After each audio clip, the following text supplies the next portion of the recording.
Assalamualaikum warahmatullahi wabarakatuh. Perkenalkan, nama saya Desi Fitriani. Saya perwakilan dari kelompok 4. Di sini saya akan menjelaskan usaha dalam bidang jasa dengan usaha pangkas rambut. Yang pertama-tama saya akan menjelaskan tentang identitas perusahaan dalam bidang jasa ini. Yang pertama, nama perusahaannya Sibrat, jenis usahanya dalam bidang jasa, kegiatan usahanya yaitu pangkas rambut, alamatnya di Kampung Waru, RT 003 002, Desa Warga Setra, Kecamatan Tegalwaru, Kabupaten Karawang, Provinsi Jawa Barat. Dengan pemiliknya yaitu Yosef Saiful Anwar. Adapun uraian kerjanya, bertanggung jawab terhadap SIPI, yang kedua melakukan pengawasan terhadap kebijakan direksi dalam menjalankan usaha, yang ketiga memberi nasihat kepada direksi. Adapun manajer keuangannya yaitu yang pertama mengambil keputusan yang berkaitan dengan investasi, yang kedua mengambil keputusan yang berkaitan dengan pembelanjaan, yang ketiga mengambil keputusan yang berkaitan dengan dependen, yang keempat merencanakan, mengatur dan mengontrol perencanaan, laporan dan pembiayaan perusahaan.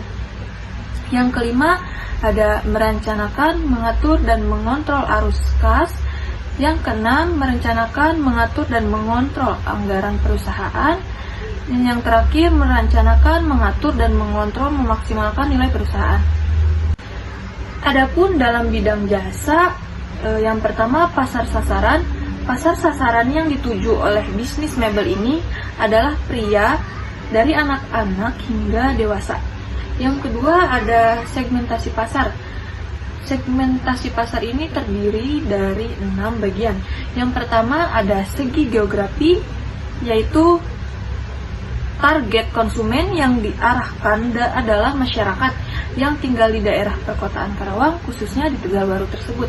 Yang kedua ada segi demografi, yaitu produk mebel dapat dibeli oleh semua gender, semua anak-anak dan hingga dewasa, dari kelas menengah sampai kelas atas.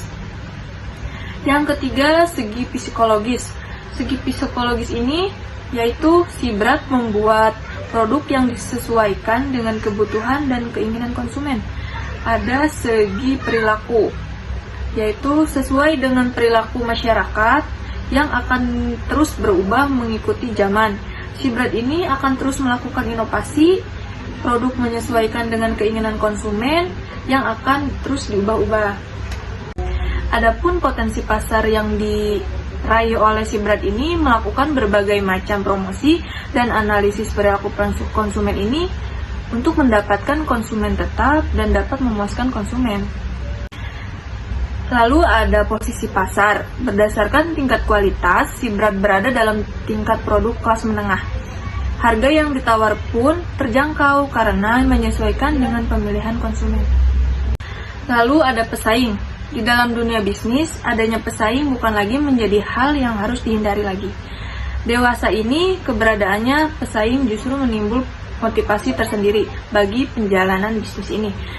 Untuk mengembangkan usahanya agar tidak kalah dengan pesaing-pesaing lain, oleh karena itu, Sibrat ini melakukan continuous improvement demi menjaga kualitas produk yang memiliki agar mampu terus bersaing di pasaran. Adapun pesaing Sibrat ini yang pertama pangkas rambut Anwar, pangkas rambut Asgar, dan yang ketiga ada barbershop Bintang Terang.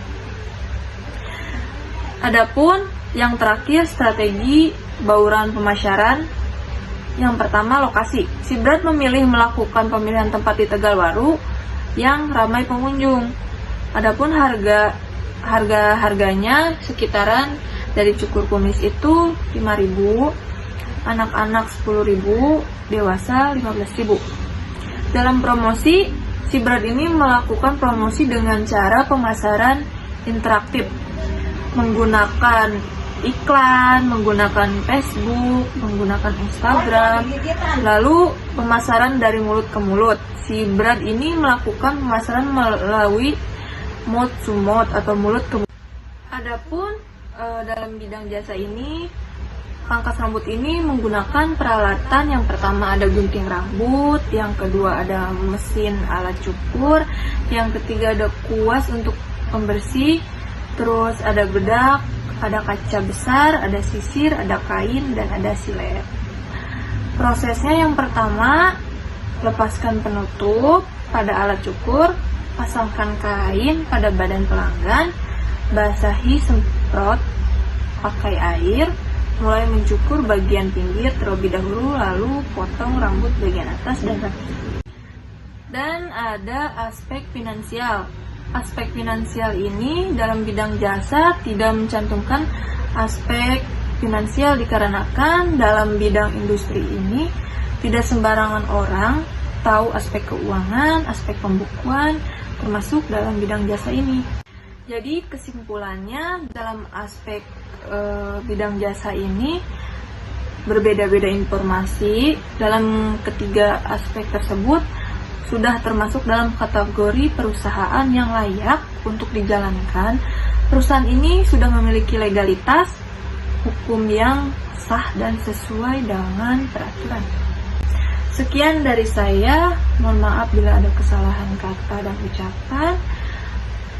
Wassalamualaikum warahmatullahi wabarakatuh.